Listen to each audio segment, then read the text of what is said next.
राजन जम्वाल जुड़ चुके हैं। बहुत बहुत शुक्रिया सर, थैंक यू, जय हिंद, थैंक यू, शुक्रिया। ब्रिगेडियर राजन जम्वाल सर, जो तस्वीरें भारत बांग्लादेश बॉर्डर से आई, एक तरफ बीएसएफ, दूसरी तरफ बांग्लादेश बॉर्डर गार्ड और बीच में वो घुसपैठिए जिन्हें बांग्लादेश ये कह रहा है कि हमारे नागरिक तो हैं ही नहीं, और भारत का प्रेशर साफ है कि आपको भारत छोड़कर जाना होगा, और सीमा पर बाड़बंदी, उससे परेशान बांग्लादेश। सर देखिए, ऑब्वियसली बांग्लादेश के पास एक्सपोर्ट करने के लिए और अपना प्रेशर कम करने के लिए सिर्फ ये मतलब जो लेबर क्लास है जिसको वो पुश करता है भारत में लगातार लगातार हमारी डेमोग्राफी चेंज करने के चक्कर में, और काफी सालों से हो रहा था। सो ऑब्वियसली ये एक स्टेट पॉलिसी है बांग्लादेश ने अपनाई हुई कि जो सरप्लस पॉपुलेशन है उसको भारत में एक्सपोर्ट कर दो। और अब भारत ने भी स्टैंड ले लिया कि इनफ और नो मोर, इनफ नो मोर, तो इनको वापस धकेल रहे हैं। नई गवर्नमेंट वेस्ट बंगाल में बनने के बाद तेजी से काम शुरू हो गया, बॉर्डर फेंसिंग पे लैंड अलॉटमेंट हो चुकी है, अभी एकदम कंस्ट्रक्शन शुरू हो रही है। तो ऑब्वियसली बांग्लादेश गार्ड जो जी, चलिए, नेटवर्क का थोड़ा सा इशू आ रहा है, ब्रिगेडियर राजन जम्वाल सर की बात हम तक नहीं पहुंच पा रही है, थोड़ा सा चेक करिएगा। इसी बीच हम आगे बढ़ेंगे, एक और बड़ी खबर दिखाएंगे, उसके बाद एक्सपर्ट्स के पास हम लौटेंगे।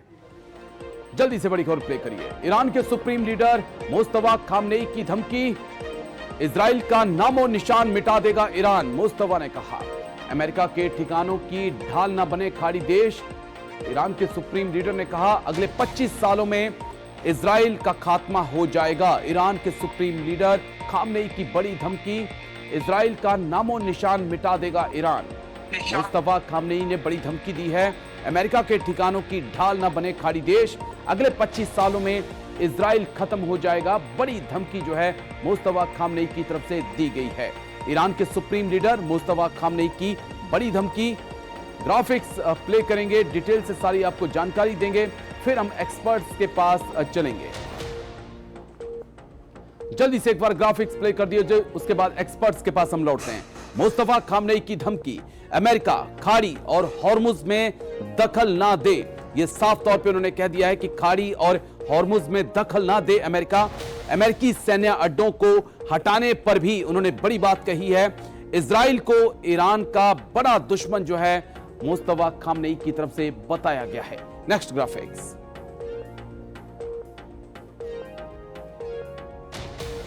पच्चीस सालों में खत्म हो जाएगा इजराइल का वजूद, परमाणु उच्च संवर्धित यूरेनियम ईरान में ही रहेगा। यह साफ मुस्तफा खामनेई की तरफ से कर दिया गया है कि जो इनरीच यूरेनियम है वो ईरान के अंदर ही रहेगा, अमेरिका को हम इसको सौंपेंगे नहीं। बड़ा सवाल, कई दिनों तक गायब रहने के बाद खामनेई सामने आए और उन्होंने ये बड़ा बयान दिया है। लेकिन एक्सपर्ट्स के पास चलेंगे। ब्रिगेडियर राजन जम्वाल, जाने माने डिफेंस एक्सपर्ट हमारे साथ बने हुए हैं।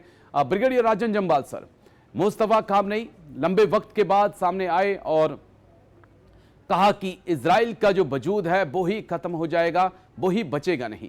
क्या मायने इसके? और कहा कि खाड़ी देश अमेरिका को शरण ना दें, अमेरिका के बेस होंगे तो हम टारगेट पर लेंगे।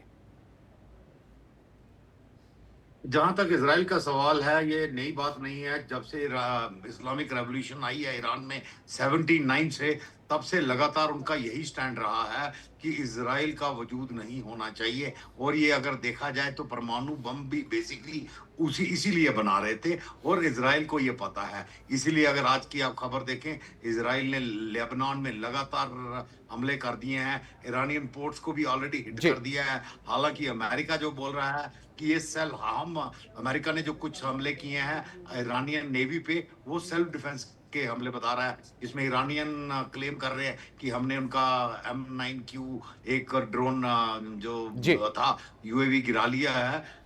एंड ये मतलब एक्चुअली कोई नई चीज नहीं है। ये जो स्टैंड है ईरान का, यही उनका शुरू से ही रहा है। चाहे परमाणु हम लेकर हो कि भी जो यूरेनियम है, उसकी एंट्रीच यूरेनियम है, उसको कहाँ कोई स्टैंड में बदली नहीं हुआ है। तो अभी आप क्या देख रहे हैं कि जिस प्रकार इजराइल ने हमले शुरू कर दिए इंतजार किए बिना कि भी वो 60 दिन की जो डेडलाइन थी वो कब खत्म हो रही है, उसको खत्म होने का इंतजार किए बिना हमले जो शुरू कर दिए इजराइल ने, वो आने वाले का संकेत देता है। मैं आपके ही चैनल पे पहले कई बार बोल चुका हूँ कि ये जंग ऐसे खत्म होने वाली नहीं है। कोई कॉमन पॉइंट नहीं है ईरान और यूएस इजराइल के बिना, जी। और इजराइल को मौका मिला हुआ है कि इस प्रॉब्लम को एक बार में खत्म कर दो, बिकॉज एक बार अगर परमाणु बम बन गया तो इजराइल को पूरा पता है पहला परमाणु बम कहाँ चलेगा। तो ठीक है। इसलिए वो मौका नहीं छोड़ने वाला।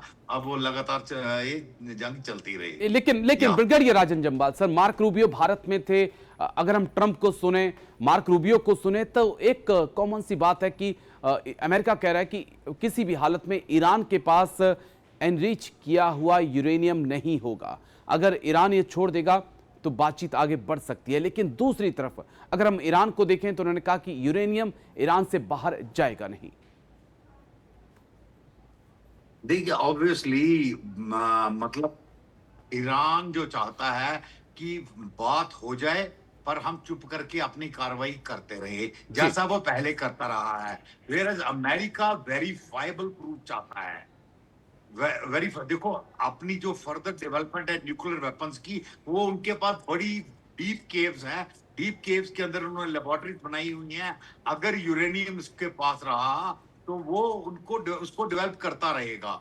नो, ये चीज इजराइल को भी पता है। तो अगर अमेरिका मान भी जाता है या थोड़ा बहुत ढीला भी पड़ता है, अमेरिका इस मामले में उसको ढीला नहीं पड़ने देगा। उनको वो जो 450 किलो यूरेनियम है जी। वो यहाँ अपनी कस्टडी में चाहिए। वो तो अपनी कस्टडी में मांग रहे हैं, पर मैक्सिमम वो एक थर्ड कंट्री को सौंपने के लिए तैयार हो सकते हैं। पर उससे नीचे मेरे को नहीं लगता कोई सहमति बन पाएगी, ठीक है बिकॉज सर। ये जो इनका स्टैंड है ईरान का कि हम तो बाहर इसको छोड़ेंगे नहीं, तो फिर वो वेरीफाइबल नहीं हो पाता कि कल को क्या कर लेंगे। ठीक है, पॉइंट इज या क्लियर सर। मैं लौटता हूं आपके पास, एक और बड़ी खबर, उसके बाद मैं आपके पास आऊंगा। अब्राहम अकॉर्ड पर पाकिस्तान का अमेरिका को जवाब। अब्राहम अकॉर्ड पाक को मंजूर नहीं होगा। अब्राहम अकॉर्ड हमारी मूल भावनाओं के खिलाफ है, ख्वाजा आसिफ ने कहा। ट्रंप ने रखा था अब्राहम अकॉर्ड का प्रस्ताव। बड़ी खबर इस वक्त की आपको दिखा रहे हैं। अब्राहम अकॉर्ड पर पाकिस्तान का अमेरिका को जवाब।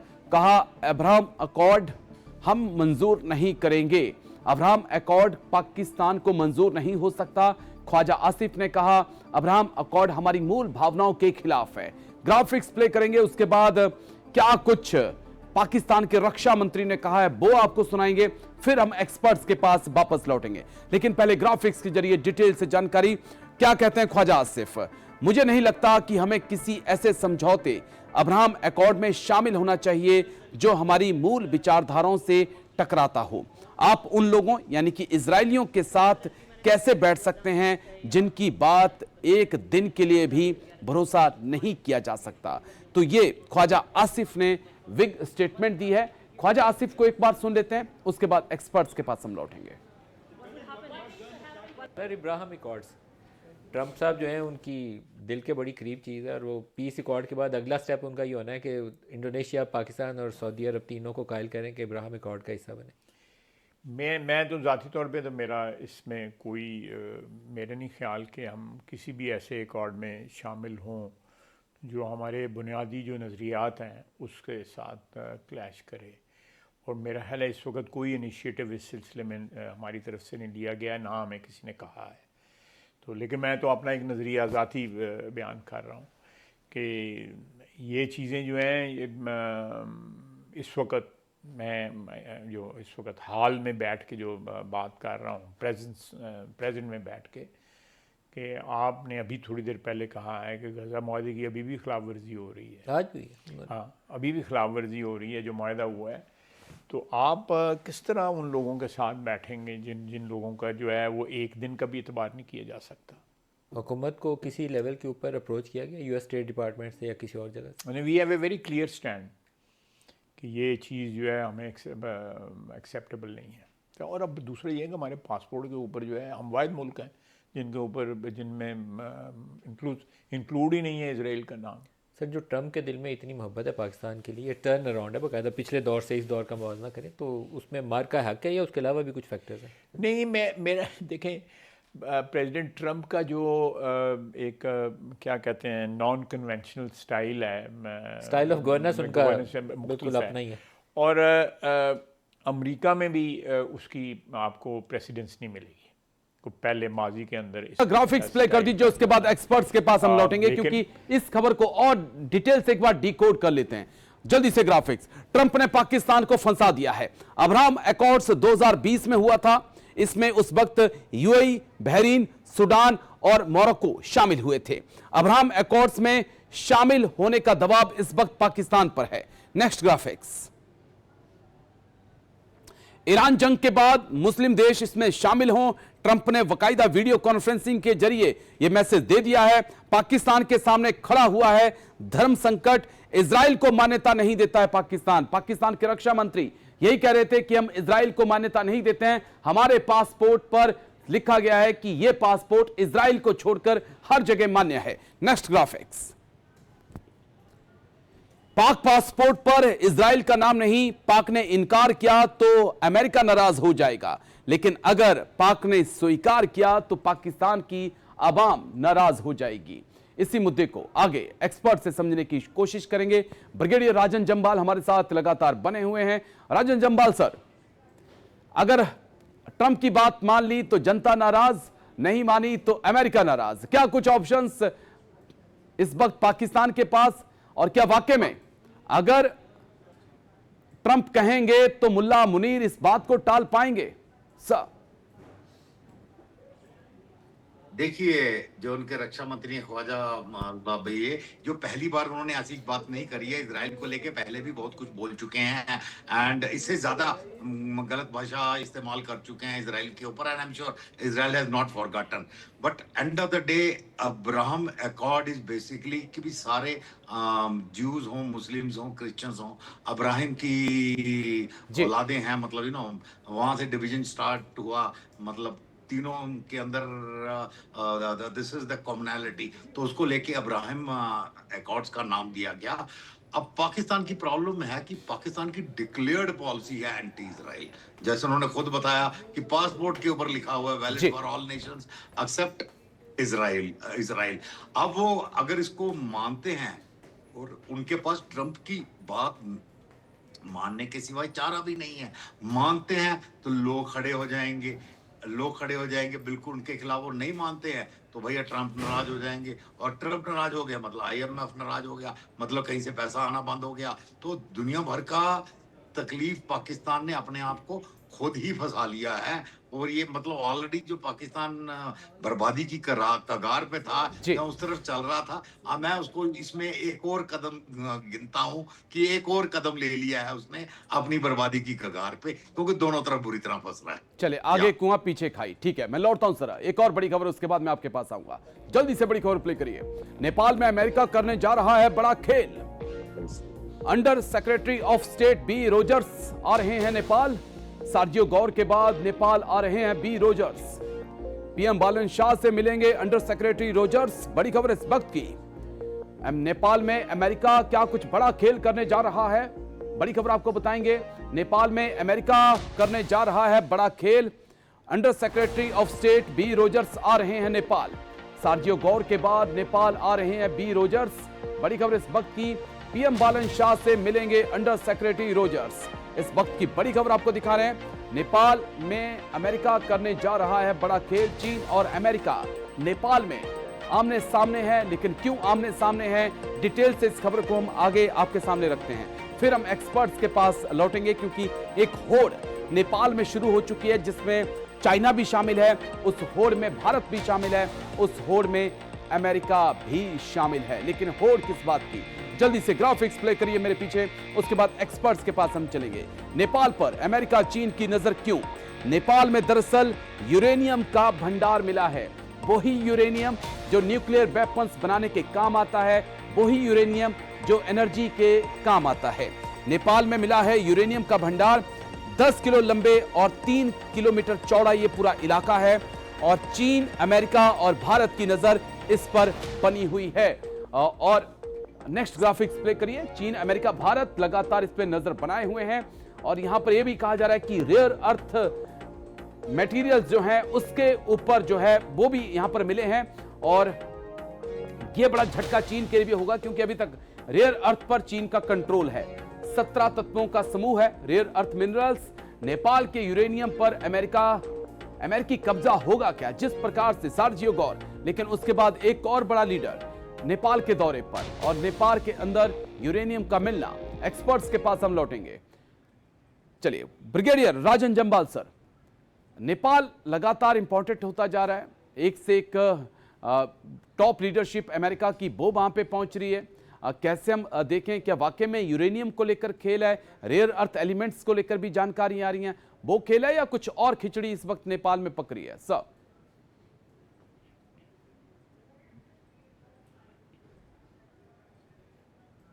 जी, आवाज आ रही है सर?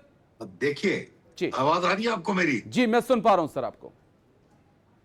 हाँ, देखिए, ओके, ऐसा है कि नेपाल की आप ज्योग्राफी देखिए तो वो बेसिकली उसकी सीमा चाइना और इंडिया, दो कंट्रीज हैं बेसिकली, वहां से लगती है। टोटल लैंडलॉक्ड कंट्री है। अब उसको जो भी रसद खाना पीना चाहिए 90% भारत से आता है, सिंपल बिकॉज यहाँ से रास्ता आसान है, समुद्र के रास्ते आ जाता है। एंड चाइना की तरफ से आना मुश्किल है, बिकॉज पूरे ग्रेटर हिमालयाज पार करके आना पड़ता है। एंड उनका जो नियरेस्ट पोर्ट है शंघाई की तरफ अगर देखें तो मतलब सप्लाई चेन काफी लंबी पड़ती है। नॉट वी स्टैंडिंग नेपाल कुछ सालों से चाइना और इंडिया को बैलेंस करने की कोशिश कर रहा था कि मैं उनको भी रखूं, उनको भी अपने साथ रखूं, और रादर एक दूसरे के खिलाफ प्ले कर रहा था। अब इस बीच में यहाँ यूरेनियम और ये रेयर अर्थ मिनरल निकला है। हालांकि ये खोज अभी टेंटेटिव है जी, मतलब अभी इसकी 100% कंफर्मेशन नहीं हुई है। लॉट ऑफ इसमें काम होना बाकी है। पर नॉर्मली इंटरनेशनल में जब ऐसी कोई संभावना नजर आती है तो ऑब्वियसली दावेदार मतलब यहाँ की भी पहले से रिलेशंस बना के कुछ डील कर ली जाए, ताकि इवन एक्सप्लोरेशन राइट्स मिल जाएं आपकी देश की कंपनियों को। So obviously China exploration rights अपनी कंपनीज के लिए चाहता है, हम अपनी कंपनीज के लिए चाहते हैं। बीच में अमेरिका कूद पड़ा कि हमारा ज्यादा, अमेरिका का स्टैंड थोड़ा सा वीक होगा बिकॉज अमेरिका डायरेक्टली कंट्रीब्यूट नहीं कर सकता। अगर अमेरिका को कुछ देना भी है नेपाल को, it has to route through India. So जो एक डिपेंडेंस है नेपाल की हमारे साथ, वो हमारे एडवांटेज में काम करता है। कुछ गलतियां हमसे भी बहुत पहले हुई हैं, जब हमने कुछ पॉलिटिकल लीडर्स ने पर्सनल वजहों से नेपाल के साथ हम अननेसेसरली वो ना संबंध बिगाड़ लिए थे। अदरवाइज नेपाल एक जमाना था जब पूरी दुनिया का अकेला हिंदू किंगडम था।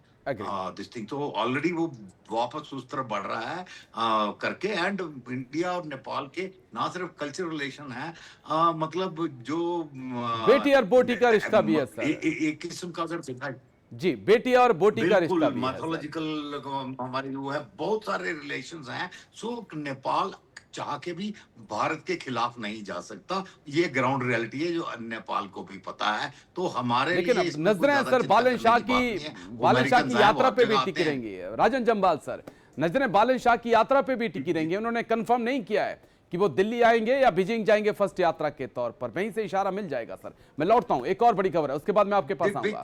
देखिए जल्दी से, देखिए मैं बताता हूं आपको, ईरान ने अमेरिका को दिया एक और झटका। बड़ी खबर इस वक्त की, ईरान ने मार गिराया अमेरिका का MQ-9 रीपर ड्रोन। 24 MQ-9 को ईरान ने कर दिया नष्ट। ईरानी बोर्ड्स पर हमले के बाद IRGC ने लिया बदला। बड़ी खबर इस वक्त की दिखा रहे हैं, ईरान ने अमेरिका को दिया एक और बड़ा झटका।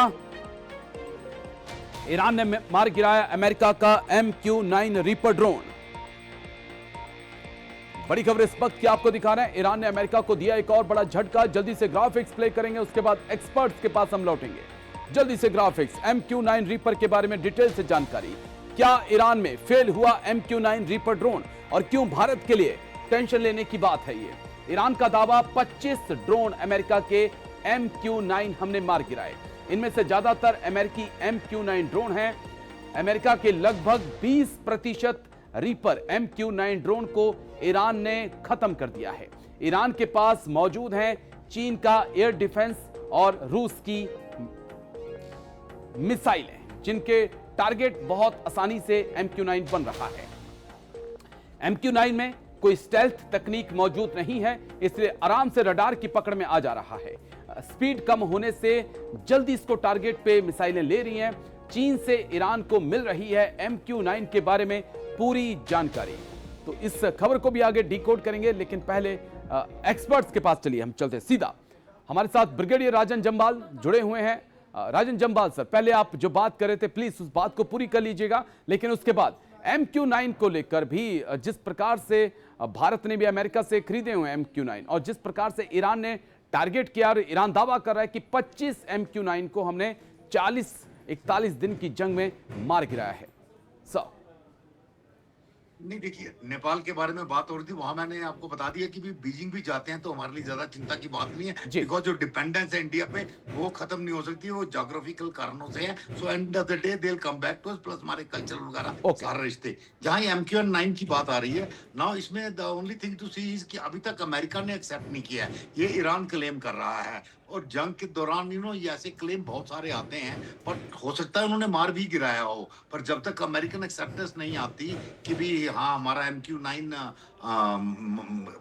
एक और गिराया जा चुका है ईरान के साथ, अगर ये सही है तो इसका मतलब ईरान का एयर डिफेंस अभी भी एक्टिव है। और प्रेसिडेंट ट्रम्प जो बार बार बोल रहे थे उनकी एयरफोर्स, उनका एयर डिफेंस, उनकी नेवी हमने सब समाप्त कर दिया, वो पूरी तरह सही नहीं है। सो ऑब्वियसली अगर अगर ये सक्सेस है कि भी उन्होंने MQ-9 गिराया है, बिकॉज MQ-9 एक स्टेल्थ ड्रोन है एंड काफी हाई मतलब स्टीक निशानेबाजी करता है, and it can give very very precision का मतलब स्ट्राइक करने के लिए मशहूर है। तो स्टेल्थ होने के बावजूद भी अगर गिराया जा चुका है तो ऑब्वियसली देन इसका मतलब एयर डिफेंस भी पूरी तरह कंप्रोमाइज नहीं हुआ है। पर मेरे को जब तक अमेरिका खुद एडमिट नहीं करेगा कि हमारा MQ-9 गिराया गया है, बिकॉज आपने जैसे ऑप्शन दूर में भी देखा, पाकिस्तान बोलते रहे हमने इतने गिरा लिए, उतने गिरा लिए, उतने गिरा लिए, तो उस प्रकार इस जंग में भी ईरान लगातार शुरू से बोल रहा है हमने कितने गिरा दिए, पर and of the day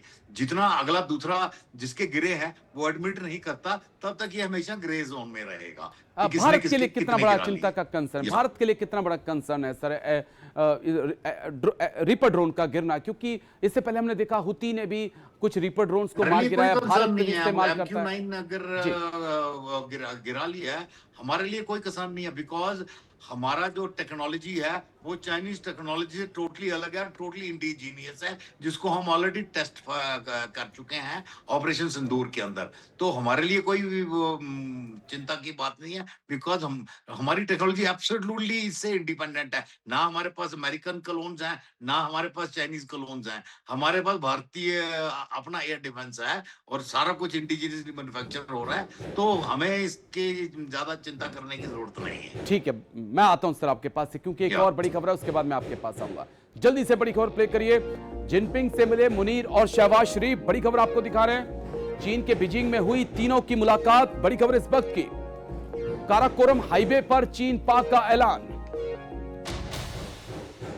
CPEC 2.0 को मंजूरी दोनों ने दे दी है। जिनपिंग से मिले मुनीर और शहबाज शरीफ, चीन के बीजिंग में हुई तीनों की मुलाकात, बड़ी खबर इस वक्त की। काराकोरम हाईवे पर चीन पाक का ऐलान।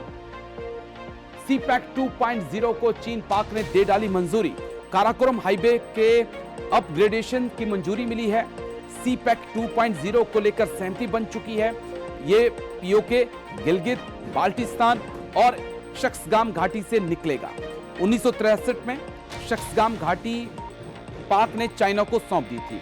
भारत इसका विरोध करता है, लेकिन भारत के विरोध को दरकिनार कर दिया गया है। अब हम एक्सपर्ट्स के पास चलेंगे। ब्रिगेडियर राजन जम्बाल सर, मुनीर शहबाज बीजिंग में शी जिनपिंग से मुलाकात, CPEC 2.0 को मंजूरी। सर देखिए, सी मंजूरी देने से क्या होता है, पहले CP अपना 1 को तो पूरा कर ले, CPC 1 को तो पूरा कर ले, उसके बाद 2 पे जाए। 1 अभी तक अधूरा है, तो ये CPC 2 को मंजूरी, it is more of A political statement. देखिए पोजीशन क्या है कि जो CPC 1 खाली एक रोड प्रोजेक्ट नहीं था, रोड के साथ साथ बहुत सारे इंडस्ट्रियल एरिया बनने थे, इनका बिजली का संकट दूर होना था। आप प्रॉब्लम आप समझिए CPC 1 में क्या हुई है। सीपीसी 1 में जितने भी, जैसे अगर आप एनर्जी प्रोजेक्ट्स पे आ जाएं, तो चाइना ने थर्मल एनर्जी के प्रोजेक्ट लगवाए वहां पे। मतलब पैसे भी चाइना ने दिए, पर उधार दिए, इंटरेस्ट रेट बहुत हाई रखा। और जब थर्मल लगाते हैं तो थर्मल में क्या है, कोयला चाहिए। कोयला कहाँ से आएगा, है तो है नहीं है नजदीक। कोयला या भारत के पास है बिहार में, या चाइना के पास है, तो इनवेरेबली वो कोयला भी चाइना से खरीदेंगे। तो वो ऑलरेडी इकोनॉमिकली वायबल नहीं है जो सीपीसी 1 के थे। तो अभी अगर सीपीसी 1 इकोनॉमिकली वायबल नहीं है, सीपीसी 2 लाने का क्या फायदा? क्या खाली रोड इंफ्रास्ट्रक्चर को एक्सपेंड कर रहे हैं? तो रोड इंफ्रास्ट्रक्चर भी सीपीसी 1 का पूरा नहीं है। ग्वादर पोर्ट, जिसको कनेक्ट करने के लिए और वार्म वाटर पॉलिसी के लिए बनाया गया था, वो आज भी ऑपरेशनल नहीं है।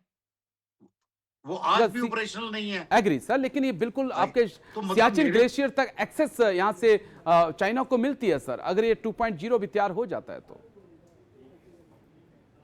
नहीं, देखिए 2.0 आप ये समझिए कि 2.0 एक नया हाईवे नहीं है। ओके। ये उसी सीपीसी 1 को आगे अपग्रेड एक्सटेंड कर करना रहे है। हैं। उसी सीपीसी 1 को अपग्रेडेशन है। ये एक नया कोई अलाइनमेंट नहीं निकाल रहे हैं। वही जो सीपीसी 1 का हाईवे चलिए, था, पॉइंट इज क्लियर उसको sir, point is further clear, upgrade thank you, कर रहे शुक्रिया हैं। आपका, पॉइंट इज क्लियर सर, शुक्रिया, बहुत बहुत शुक्रिया आपका ब्रिगेडियर राजन जम्बाल सर, हमारे साथ जुड़ने के लिए, तमाम पहलुओं पर इतनी बारीकी से बात रखने के लिए। तो ग्लोबल ब्रेकिंग में आज इतना ही, कल फिर होगी मुलाकात, दीजिए इजाजत, नमस्कार।